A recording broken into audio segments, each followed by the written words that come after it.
guys, my name is Ella Games, and welcome back to Let's Play The Letter. Where we last left off, we just came back home from the party.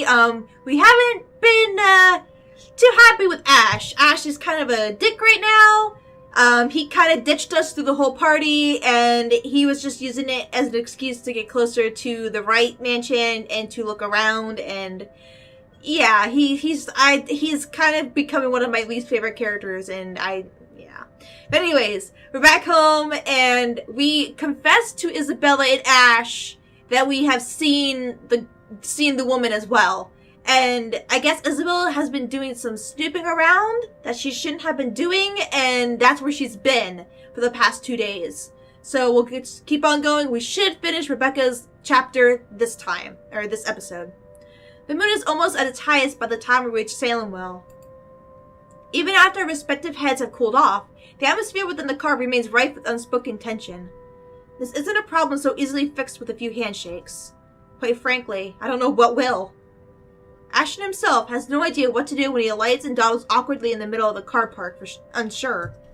It almost seems like he's having an internal debate, whether he should say goodbye or mutter another apology. I could have driven him away, purely out of spite, the second I've gotten off. Still, old habits die hard. It's late, and Ashton's flat is on the other side of the city. Irritation might still rear its head every time I look at him right now, but I'm not too cruel to put him up on another long drive. Especially when he still appears as if he hasn't gotten any rest. You can borrow the couch. I throw the keys to my flat his way before a protest forms on his lips. Although he catches it with ease, he eyes it with a wary expression and shoots a puzzled glance my way. You haven't been forgiven. We're still going to have that talk, believe me. But I'm not about to send you out on another drive looking like that. It's late. Go get some rest. We're setting aside a lot of loose ends like this, but he appears to have accepted that reason, at least in the meantime. He does give me another questioning glance when I shove past him, pulling my mobile in the process. Where are you going? I thought... You go ahead upstairs. I need to contact Professor Andrew. Andrew? Why would you... Oh, no. Please. Is this that thing Isabella said this morning? Again? Maybe it is! I already gave her my word, Becca. I'll look into this BRC crap. No need to drag the old guy into it. Of course, he's still skeptical. It makes me wonder if he's even seeing anything at all. Figures this curse will stay away from the scoffer. But this is another loose end tonight that I can't just leave alone, Ashton's belief notwithstanding. It just so happens that it's one I can delve into using means other than taking a look at the mansion itself. Ashton, do you really think I still give a shite after that stunt you pulled tonight? No, but this is... Shush your mouth, Ashton! I spent so many years with him to know this is about to turn into another argument. Before he could finish it, I cut him off with a firm raise of my hand. Look, I don't care. There are weird things happening around here. And yes, it's Isabella's brand of weird. Ghostly voices, strange sounds, and a bloody woman sitting at the back of my car. You don't have to believe me. And I no longer have the patience to convince you, so just leave me be, Ashton. He doesn't push it, growing quiet instead. Although, I know he has a whole case of it prepared inside his head. But there's a reluctant shift in his movement when he steps away from our conversation. Short of climbing the stairs, he stops, turns to face me with an expression almost too... conflicted? Are you really sure? What? That there was something? That you've been, seeing things? Yes, I'm very, very certain. Now go, and you better not break anything in there. The last time I let you stay over, it was that statuette Belle gave me. You haven't even replaced that one. The last time I reprimand goes both unheard and unanswered, as he disappears behind the stairs. If things aren't strained, he might have a quip or two about that, followed by a light banter. Instead, for a long moment, I am left staring after him. There's something in the way he There's something in the way he asked it that nags. Coupled with his expression, the whole exchange just feels unsettling. One that doesn't fade even as I gather my thoughts and shift my focus on another. Even as I dial Professor Andrew's number. And that is when it clicks. During the long wait for the professor, one stray thought emerges from the unease. Ashton has not intended for his question to be a jibe. It's concern. For what, though? For my well-being? The letter's curse? The woman I mentioned? The answer to the will had to wait, however. Finally, the call connects and Professor Andrew's voice echoes from the receiver. Professor Andrew? Rebecca? It's late. What can I do for you? I know, I'm sorry, but this is a bit urgent. After all, this is a more pressing matter. Our lives may be at stake and we're still in the dark. Actually, I was wondering if I could ask you to do me a favor. Oh, October 30th! Alright, so this was the day that Zach went to go find Ashton at the Ermengarde mansion. And the day that we also sent him to jail and he died, but we went back and saved him because I couldn't let him die. Professor Andrew Clark has agreed to meet with me 2 days later in front of Luxborn's public library. He has other commitments, but being a longtime family friend has its perks. I have my parents' connections to thank for that. Of course, I'm not the sort to impose on him often, but the situation is, well, it's not entirely bad, although it does require calling in a few favors from friends like him. Without his signature, I won't be able to gain access to the library's restricted section. If I want to get more in-depth information on the Ermengarde mansion, that is. Not simply what they choose to show to the general public. As much as I hate to admit it, there's always something people censor, and whatever it is, I won't ever find it in the general section. It has to be what they're keeping here, beyond the public eye. The thought of that alone makes me antsy. Thankfully, I don't have to brood over it. The wait for the professor doesn't last long. He never did enjoy making people wait. Likewise, he dislikes people who are tardy. He arrives 5 minutes after I do, greeting me with a kind smile and casual wave of his hand. I haven't seen him in so long, but it appears he hasn't changed much. His familiar presence alone is enough for a fond smile to spread across my face. I think this is the guy that Ashton recommended to Bella, and then Zachary recommended the priest. Professor Andrew. Rebecca, didn't I say long ago you can drop the professor? You know I can't possibly do that. It's a habit. Even if I can. It feels disrespectful to call you by your name alone. Both you and Ashton never listen to this old man. Kids these days. All right. But just for today, since you're doing me a huge favor, Andrew. I guess you simply can't have it all, even at this old age. But pleasantries aren't what we're here for, yes? You mentioned you needed a permit. Yes, sir, if that's okay with you. More than fine. Anything in pursuit of knowledge, as they say. He hands me the permit without further prompting. And just like he promised, he's also written a recommendation after his signature. This is more than enough to get me to those files. I mutter a small thanks before slipping it into my pocket. Although when I look back up, his brows are furrowed, the very face of curiosity. Not surprising, considering how vague I've been during our little talk over the phone. Right there and there. I think it's supposed to be right then and there. I've decided to tell him if he ever asks. Maybe not all of it, but stuff he needs to know. It's the least I can do to thank him. As expected, true to his inquisitive nature, he asks. If you don't mind, though, I know you've always been an eager learner. But may I know what in the restricted section that piqued your curiosity? It's the Ermengarde mansion, sir. He's quick to raise an eyebrow at that. For a while, I fear he'll take the slip of paper back. Well, he's got to get into my pocket and get it back.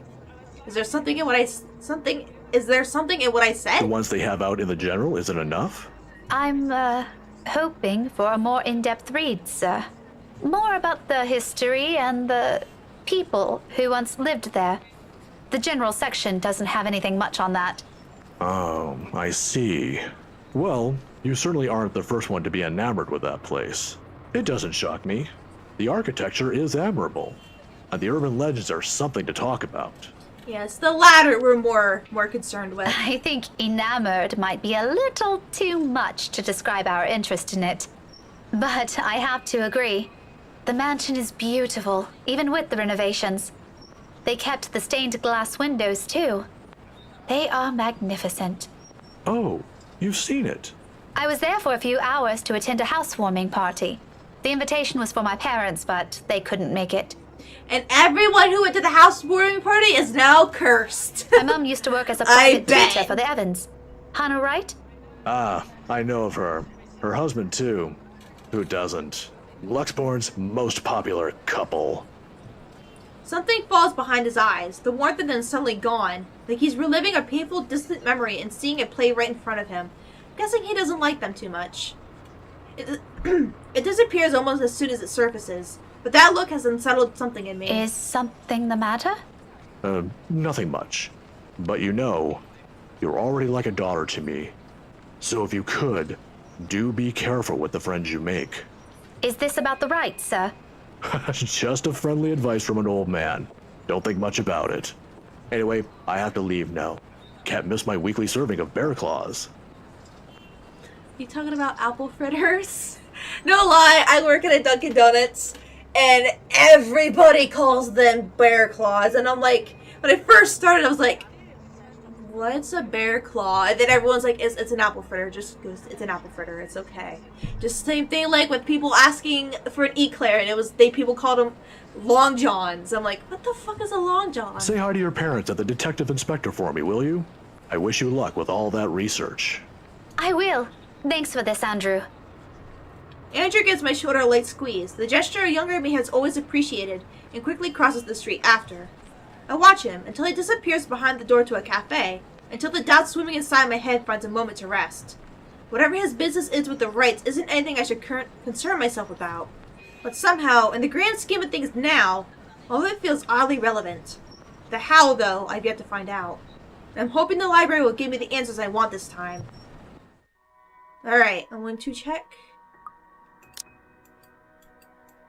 Oh, it'd be cool if we get trapped in the fucking library. If that's what's happening, oh, I would love it. If we get trapped in the library, that would be awesome. Do I have, like, let me see something. I have, like, almost 3 per character, except for Marion. Alright, on a gloomy Sunday morning, the library is especially empty. The second floor in particular. I've always considered this place to be a sanctuary, a respite away from the hubbub of the city. As a child, I grew up reading books here, spending hours here to no end poring over the pages, living out fantasies in my head until my parents called me home. Now it feels nothing like it. The silence is smothering, suffocating. Even with how clean they kept the microfiche, I think is how you pronounce it, how the entire smell of it lacks a speck of dust or clutter, breathing as a struggle for air. Not far into my stay, I begin to long for the noise outside. Perhaps as a way to calm this unease, I start to hum a tune. Imagine that. Why, of all things, it has to be that silly nursery rhyme. Not an inkling. Why that song? It does its job, however. It fills the lull with something far less awkward, far less deafening, and that is enough for a distraction. I have business here. No time for silly daydreams, only important work to attend to. Even if there's a possibility of it being fruitless, by some means, it feels like I have to do it. If not for me, then for the people who have been affected by this... What do we even call this? A haunting? A Halloween prank gone wrong? A curse? If Isabella were here, what would she say? Would she panic? Would she be angry I only listened to her now? It all stems from the one moment in the movie house, doesn't it? We could have avoided this had we only taken her warnings to heart. One stupid mistake is all it took to send our normal lives on a downward spiral. Frankly, I am no longer sure if I'm angry at myself for it, or at the universe for throwing us into this mess. But we can only make do of what little we have, and that's exactly what I'm doing. Going here might not be the right decision, but it's a start. A good start. Better than anything, better than not doing anything. It doesn't take much time for me to find what I need. A microfiche of old newspapers, long kept in special storage cabinets at the far end of this restricted section. The year is 1620s and beyond. Shit! Well, that's true. They said it was built almost 400 years ago. Before the city of Luxborn even exists in the records, when the mansion has just been built, and Anslip is nothing more but a small, sleepy hamlet near a river. A lot of pieces are missing. Days, sometimes several consecutive weeks without any records remaining. Often it goes on for years. Troublesome. But as it is, I'm lucky enough to find anything at all considering how far I'm looking back. Can't be picky now. Can't waste time mulling over what record keepers of the old could have done to make this a breeze for me. I can still work with this. Yeah, but like, you know, better than nothing. Yep, we're almost done. The faint whir of the microfiche machine keeps me company as I go over each slide, each image, hoping for something that goes beyond what the local lore knows. There are snippets. Little mentions of the family that once settled in the house here and there. The usual singing of praises for the couple who helped brought up what was once a tiny settlement into a buzzing town. Nothing substantial, nothing I didn't know before. It continues on like this for a good while, until I come by the years after their deaths. The people of Anselm might have loved Lord William and Lady Elizabeth Ermengarde, mourning their passing, and held them in high esteem in the years after. But it was their daughter that was remembered fondly by the townspeople. If her parents built this town, Lady Charlotte was the one who made it prosper. Remarkable, considering it was a period of recovery from a bout of plague that killed half the town's populations, including her parents. What a surprise, though.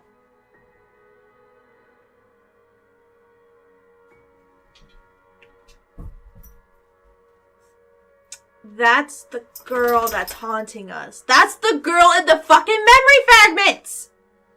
What's surprising, though, apparently her time also marked more than superficial changes to the place. She moved things, changed laws, altered old customs and traditions. If they were done on a woman's whimsy, it doesn't say, but she seems capable enough for more than that.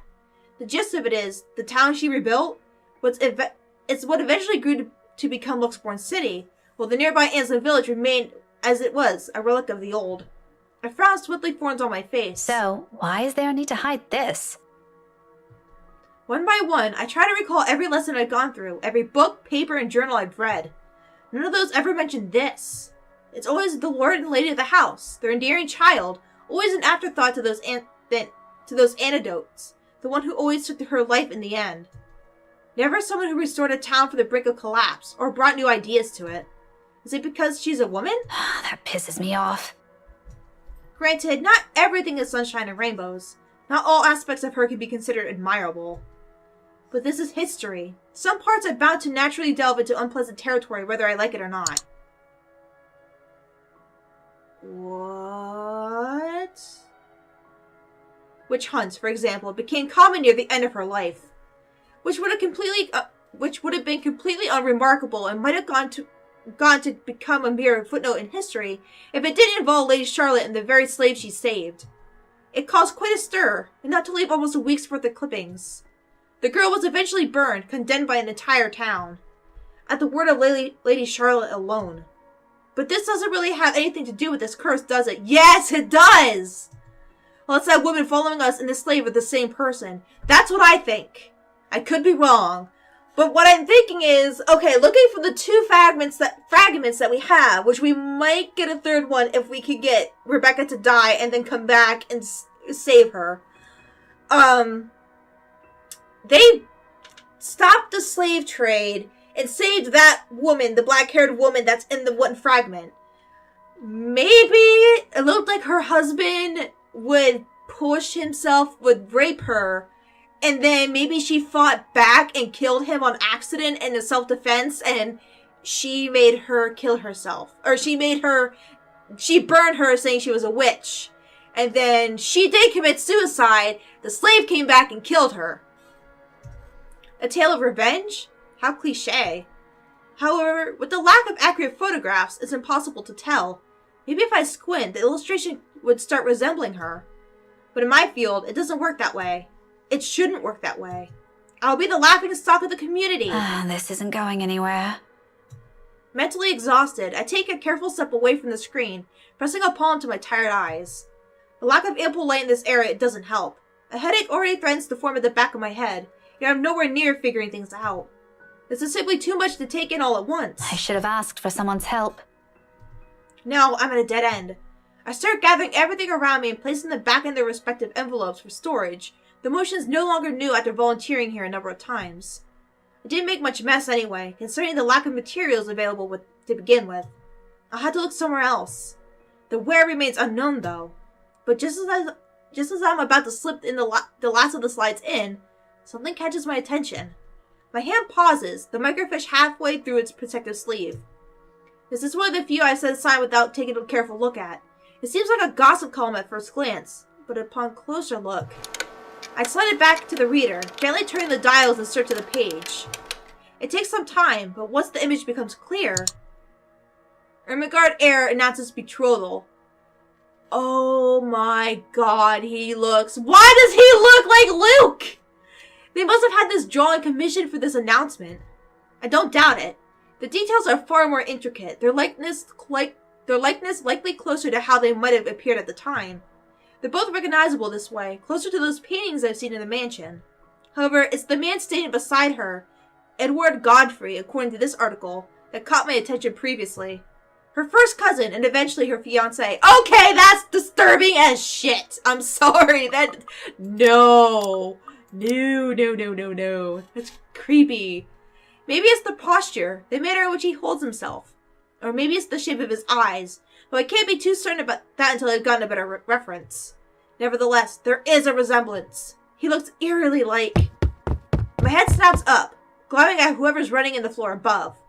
Any day I'd march upstairs and reprimand whoever it is. This is a library, for heaven's sake. But now isn't the time. I've gotten what I need. Without wasting another minute, I hit the machine's print button for a copy of the page, while my other hand moves to put everything back into storage. A ragged exhale slips from me. Relief, perhaps? Or maybe this is already exhaustion. Regardless, soon, I'm closing my eyes as I wait for the printer to finish, if only to stave off a headache building up from... everything. Alright. With the help of Professor Andrew Clark, Rebecca was able to gain access to Luxburn Library's restricted... I can't do it while you're humming in my ear, Rebecca! With the help of Professor Andrew Clark, Rebecca was able to gain access to Luxburn Library's restricted section. In there, she discovered numerous accounts about the Ermengardes, all hidden from public. Her research was interrupted, however, when...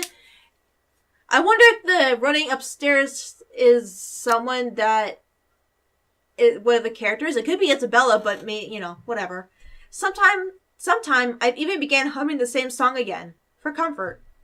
Despite my doubts about this, despite all the tension in my shoulders, this may be a small find, but at least I can start somewhere. We can start somewhere. There's a way out of this. I know it. The printer sputters to a halt. However, its sound isn't what makes me snap my eyes open.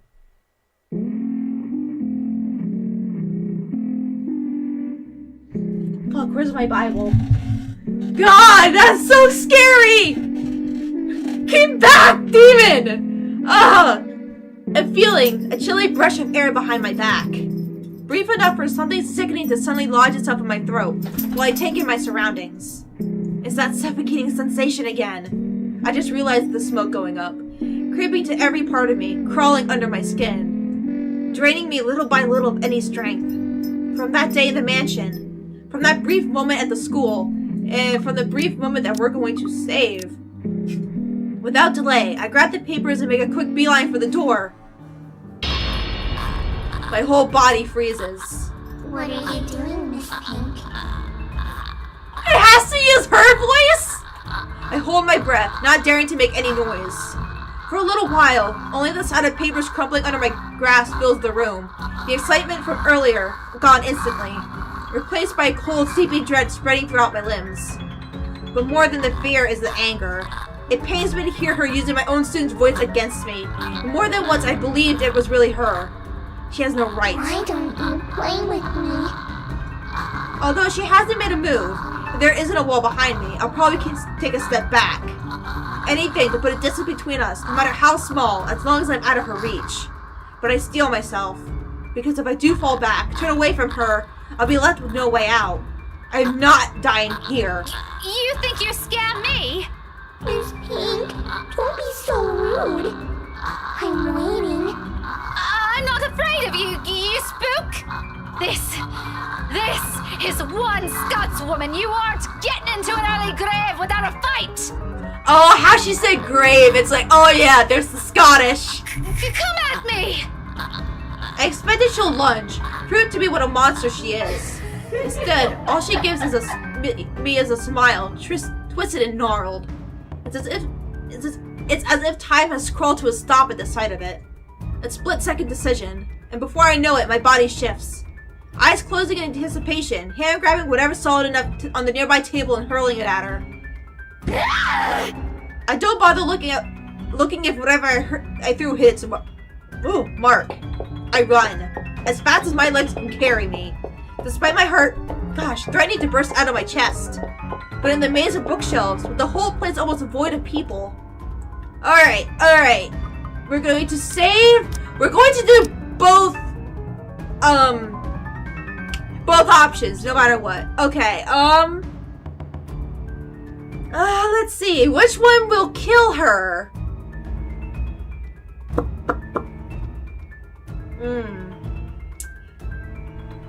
Eeny, meeny, miny, mo, blah, blah, blah, blah. Head upstairs! There are people upstairs, aren't there? The weekend staff or some volunteer? There should be. Even if it's a Sunday and only there on a special permit, there should be at least one other person manning this place. I heard them a while ago. Of course, I couldn't possibly tell them about this. They won't believe me in the same manner that we did buy Isabella's stories until it's too late. But I can easily come up with excuses. For now, what's important is if I don't end up trapped and alone with her. Safety in numbers, as they say. There's no hesitation in my steps as I race upstairs, ears straining for any signs or sounds of the woman appearing, jumping at me again at any second. I can still hear her behind me, the grinding of bones, her whispers as she keeps calling me back. Although it's at a distance, I don't slow my pace. Library rules be damned. Because no matter how much I pretend to be brave, the level-headed one, or the tough one, this terrifies me. This scares me more than anything. This isn't how I plan to die. But when I get to the 3rd floor, only silence welcomes me, and an emptiness that stretches out far too wide, spanning the entirety of the floor for it to be reassuring. And just behind me, somewhere at the foot of the stairs, panic rises up my throat. Did I pick the death ending? Cool. No way other out but up. So I bolt, desperation kicking in without warning. I take 2 steps at a time, tripping clumsily over some of it my last-ditch attempt to escape. But I know. At the back of my mind, I know all of this is futile. With every footfall, with every ragged breath, with every pounding of my heart, it gets hammered into my mind. It only becomes clear to me once the door at the end opens, revealing the vast expanse of Luxport's early morning skyline, with her treading at my heels, blocking my only way out. Except the one that greets me isn't who I'm expecting. Hannah?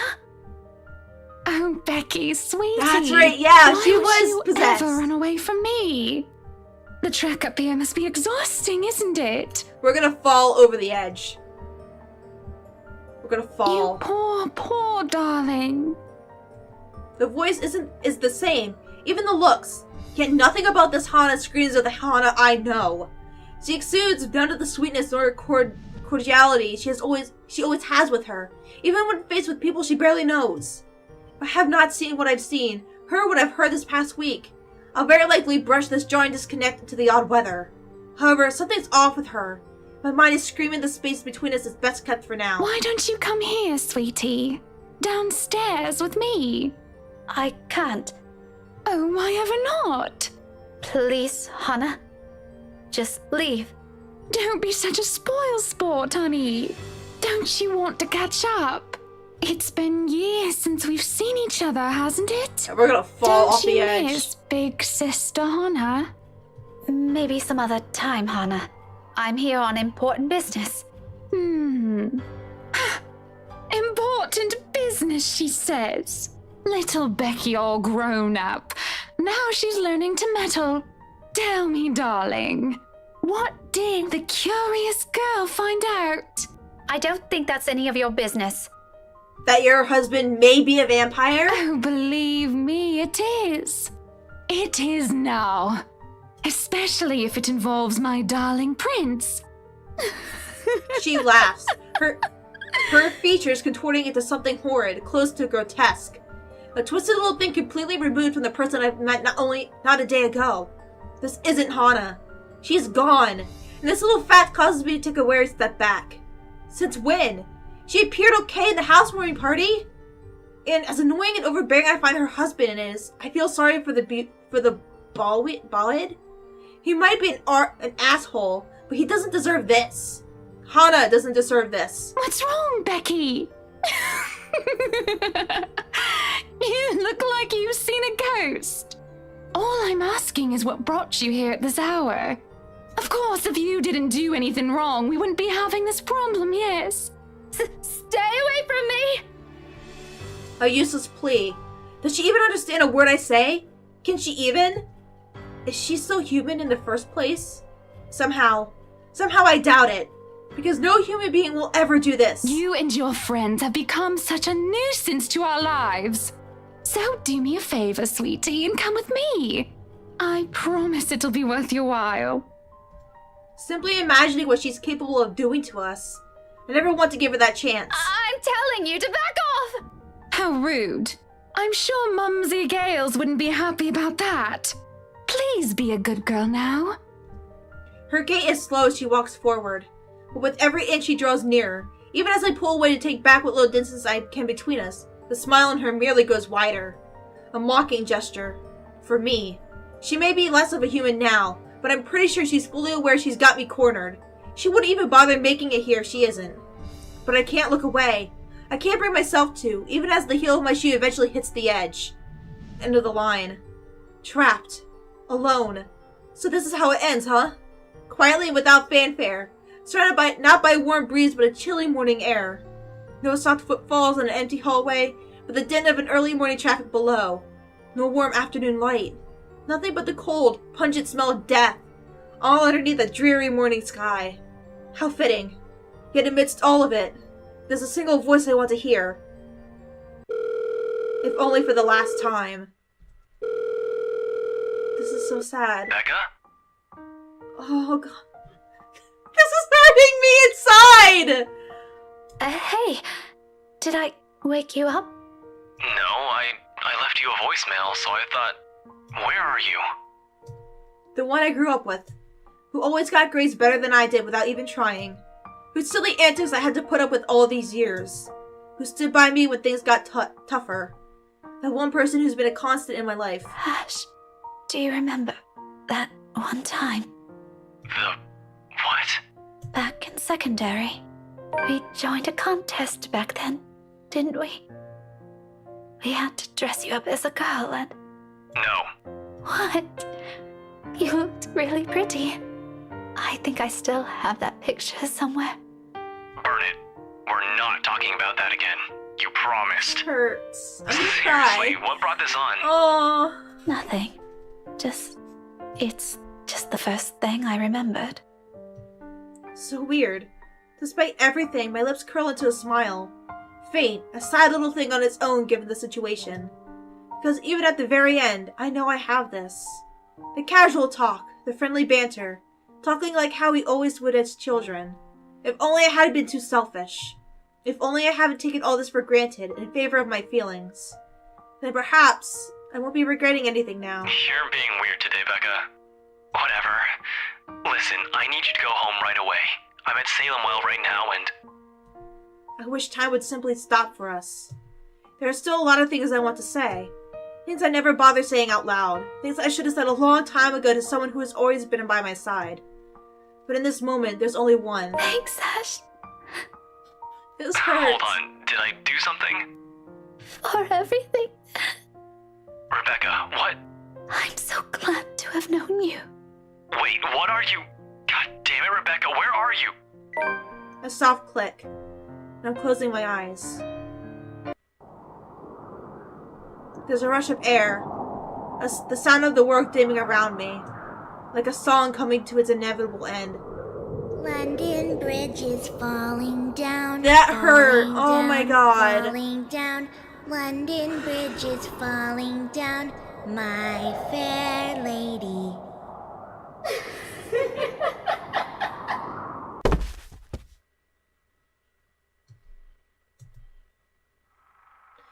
You've unlocked a memory fragment. Alright. Oh, okay, there's a cat there. So this must have been when they were maybe taken? But that looks like the husband. Alright, I'm going to save on a new slot. Alright, we're going back. Alright, so this is... Holy shit! How long is Ash's? Oh my god, Ash. What are you doing to me, man? What are you doing to me, man? No! God damn it! Look how long this is! Look at it! God damn! Alright, Alright, but first we are going back. We are not letting Becca die. We are going to the door. Head for the door. If there's one out, it is out of this room, out of this place, as far away as anyone can get from her. I can think about the rest of what I can do after I'm outside, when there are other people I can ask for help. When she's not chasing after me like this. There's no hesitation in my steps as I race for the restricted section's door, head downstairs, and barrel straight for the library's exit. Towards safety, in a desperate bid for my life. Library rules be damned. I can no longer hear her behind me, but I'm not taking any chances. My breath almost escapes me as I near the door. A little more. When out of nowhere, a library car careens from a blind corner and slams to my sides. My back hits the floor with a hard thud, the impact completely knocking the breath out of me. The copper-tangled blood gradually spreads over my tongue as I fight to get my bearings back. I force myself to move, even with the excruciating pain coursing through my limbs. The exit's almost there, if only I can... There's no moment's respite. Okay. Next thing I know, there's a heavy weight atop me, and cold digits slide around my neck, tight like a vice, pressing, closing in, leaving me gasping for air. Through my blurred vision, I can only make out the hateful gleam. Despite in her eyes as she leans over my body, her grip on my throat grows tighter. Desperation kicks in. My nails dig into her wrist as I struggle against her firm grip, trying to pry her fingers away. Let go. Let me go. Oh.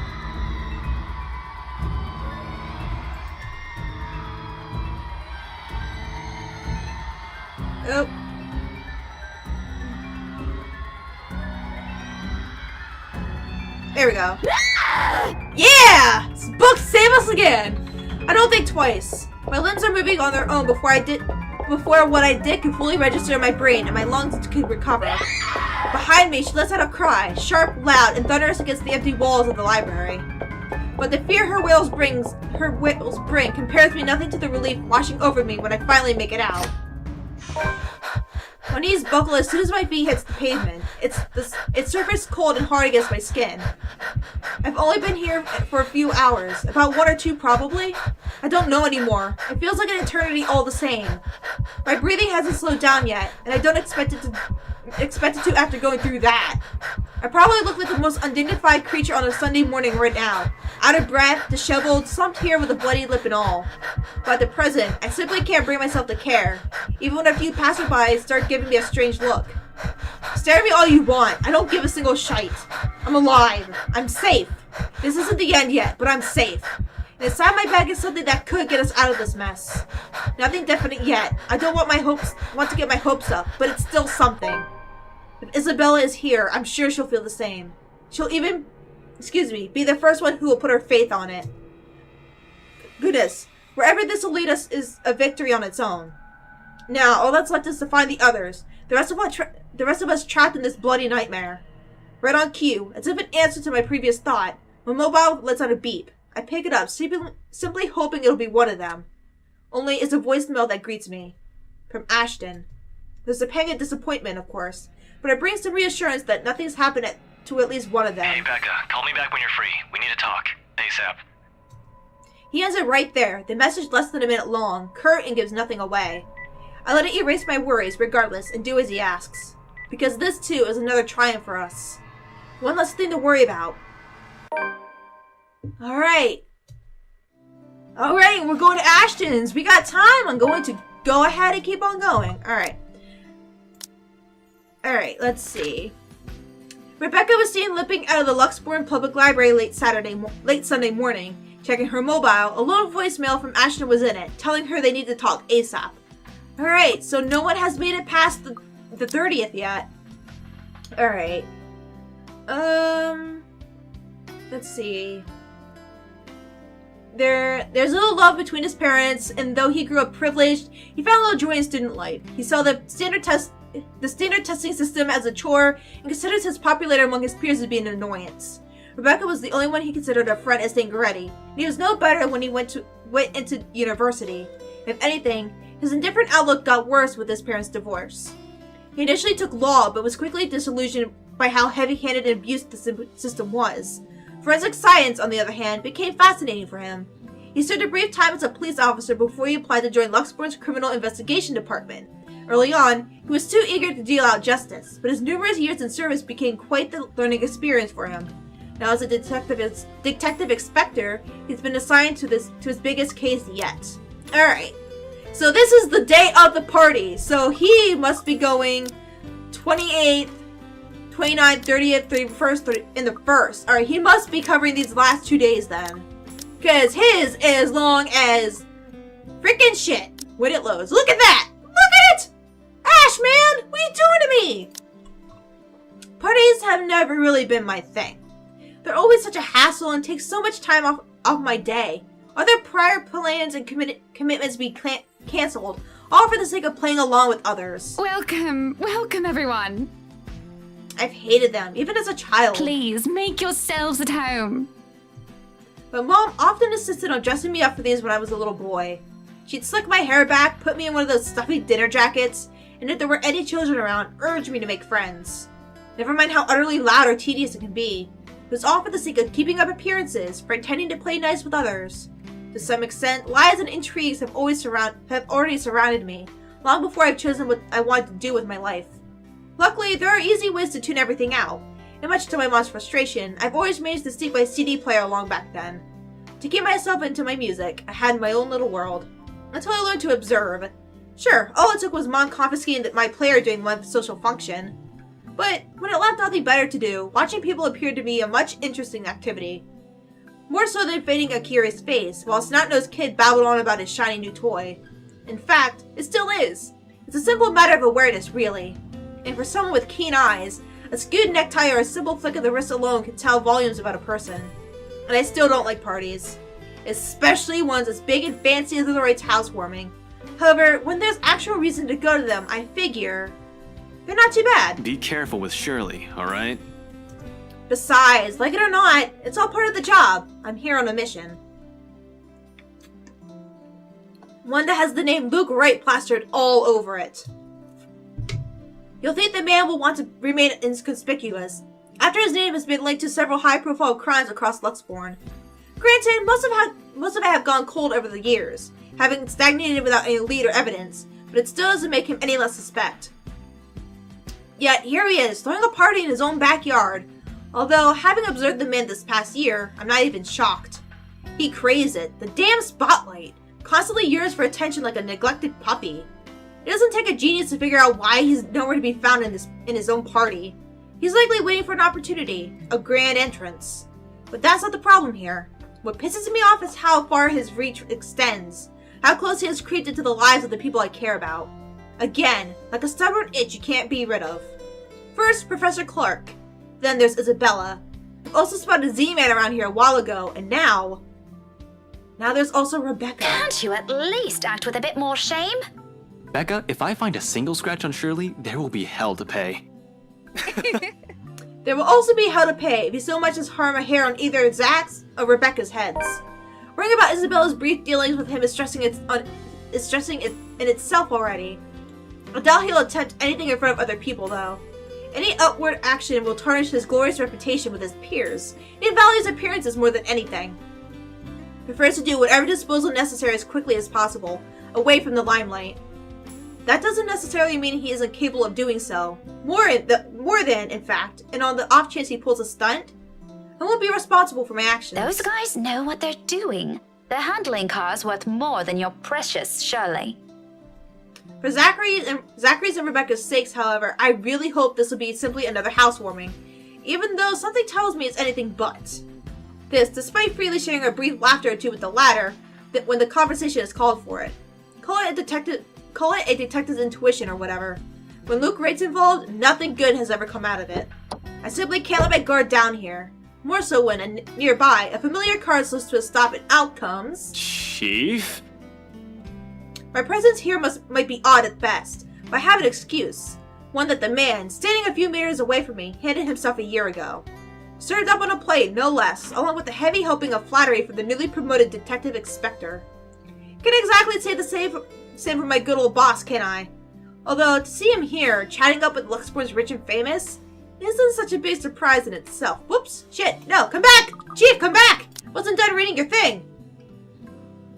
No disrespect, but the guy's obviously a social climber.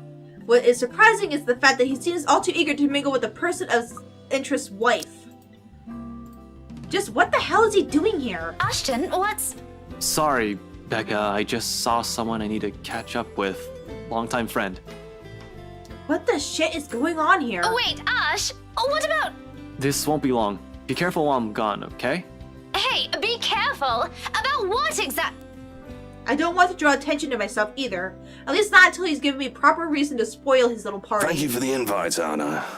Husband still missing, I see? I should be saying the same of your darling Rochelle, Lee. The doctors again. For now, the best I can do is wait, blend in the crowd, and remain inconspicuous, to cast less suspicions about myself. Zach and Rebecca too, as much as possible. Even if it means having to pretend I don't know them, and forcing myself to rub elbows with people I barely know, let alone like. I can't involve them, especially with the added risk of having Chief here, whose motives are dubious at best. Wandering is out of the question this early as well, when there are guards and civvies stationed here and there to make sure nosy guests don't go about unattended. Going past them is something I could do with ease, but I'd rather not right now, when I'm one of the few snooping and roaming about. It'll be best to try and do so when there's a crowd of people. And if their interior designer's drunken claims are to be believed... Yes, well, what about Luke? Should we file a missing persons report now, or do you want to wait 24 hours? He's around. You know, I can tell if someone's bluffing. It'll all come down to how well I'll play my cards tonight. With a good hand, this party is going to give me the breakthrough I need to crack Luke right, or something to prove my suspicions wrong. Either or. Maybe find out what kind of game my boss is also playing. I've had an inkling before, a few hunches tempered down by how much of a bumbling fool the man appears, in spite of his rank in the force. But one does not simply deal with their rights and get invited to a party they host, without wanting anything from either of the two, or the other way around. So with the last wary glance at the two, I head into the ballroom where the party is at. I just hope this will not complicate things further. Shit. By the time the party comes into full swing, night has fallen, and yet there still isn't a Luke right in sight. I'm aware, and likely the rest of the upper-class Luxborn, how ostentatious the man can be. Frankly, I'm impressed. I don't even know how many I got my hands on and stuffed my face with during the wait. I don't even know. How do you say that? I've probably had too many doubled eggs and oh god. The servants here already give me a stink eye every time I saunter over the buffet table. Blame your employer, not me. He's the one who has the guts to show up late. Besides, most of the guests' idle talk is concentrated in this area. Since I'll be stuck in this ballroom for a while, I must well keep an ear out for any useful info a gossip might let slip. Blech. Despite standing in the same room with the very people they're whispering about, some just can't resist. Is Suarez still fixing that tech problem? That is Kylie's mom or dad, I don't know. I think it's Suarez still fixing that tech problem. Oh. Tech problem. It's been 3 years. Sooner or later, the Blighter will put 2 and 2 together. He might have already. If the red tape I'm being slammed with these past months suggests anything, that or someone has been pulling the strings, I wouldn't be shocked. This case would not have gone this long if Scumbag doesn't have a mule of some kind in the force. Shush you, we all know Suarez just wants an out. I knew he was bad news the day the merger with Evans Incorporated happened. That doesn't sound good. Glad I did not have to deal with that. But keep it down, someone might hear. The wife especially.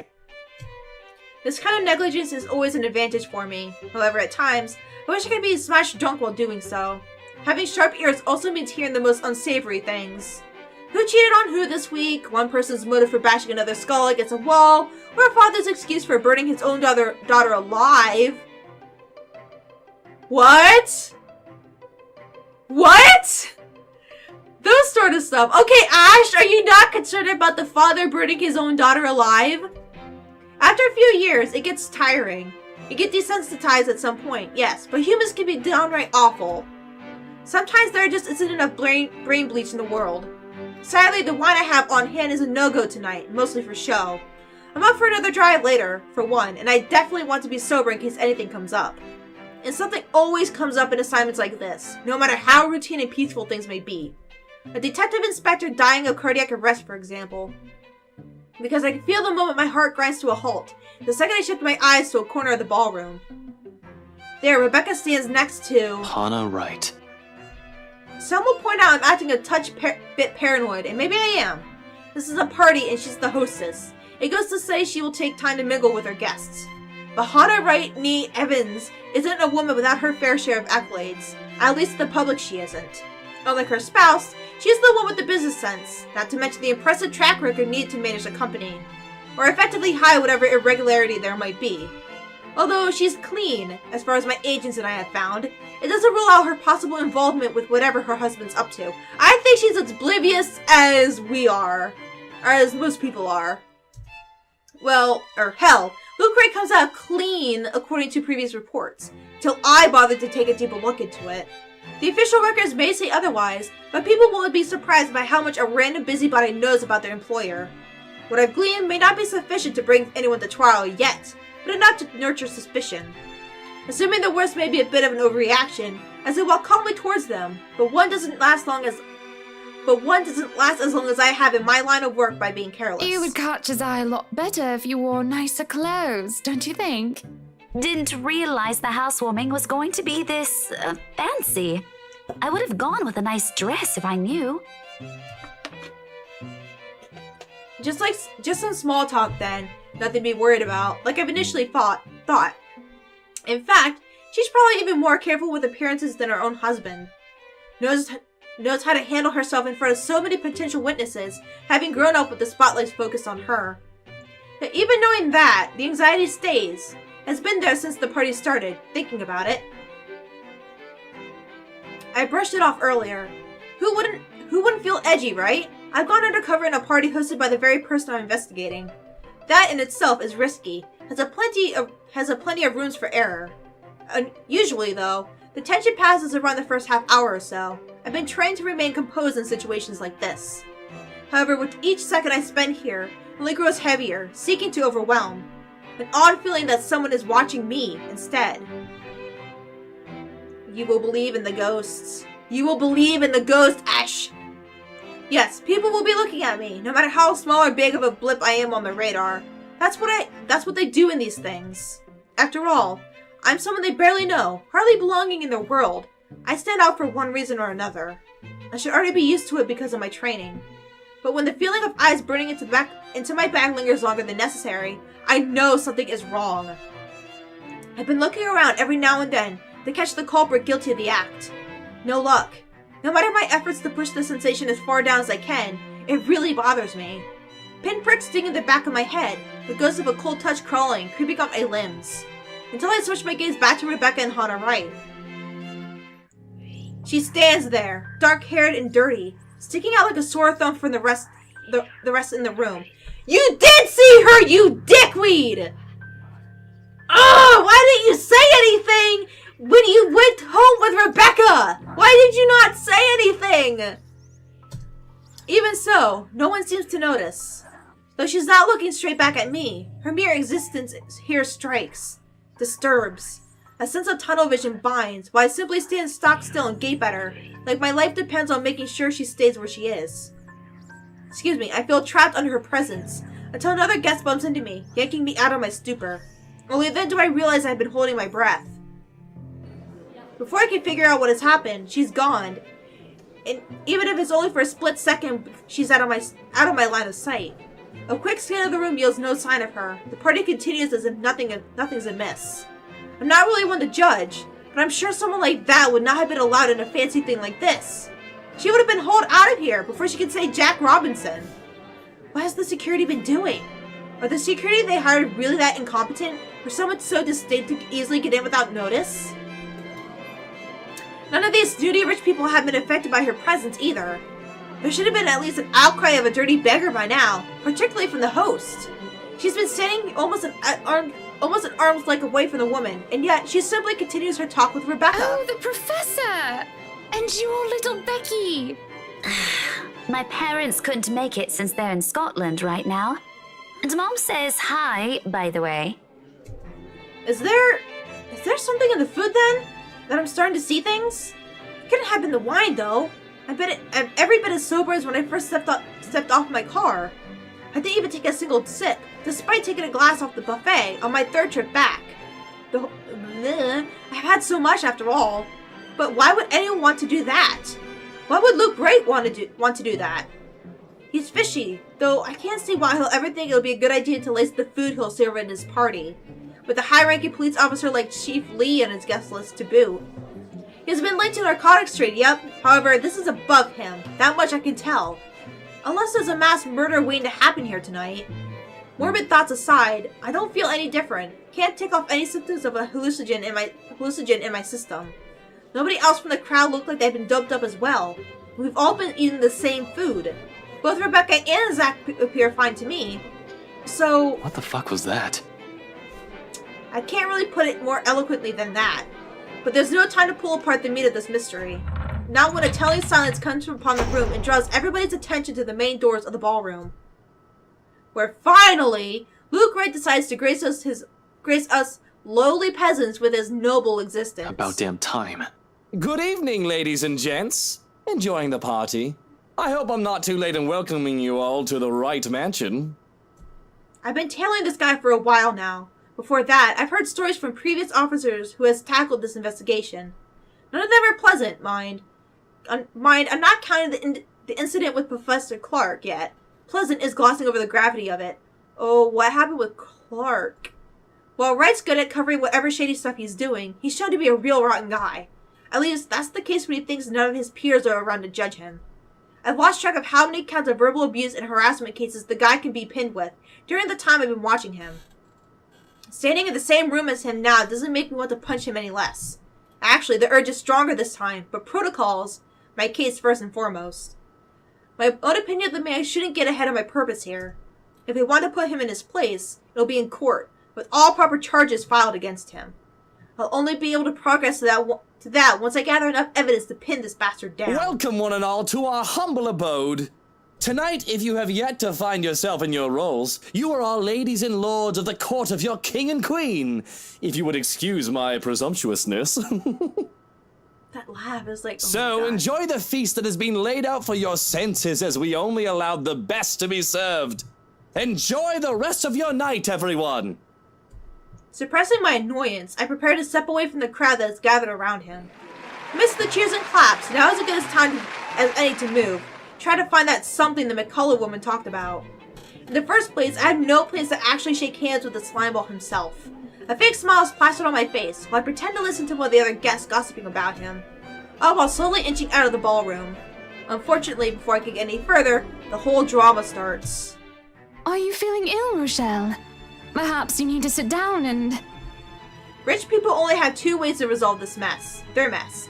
Either they quietly deal with it behind closed doors, or they create an even bigger problem out of it, and it just blows up in everybody's faces one way or another.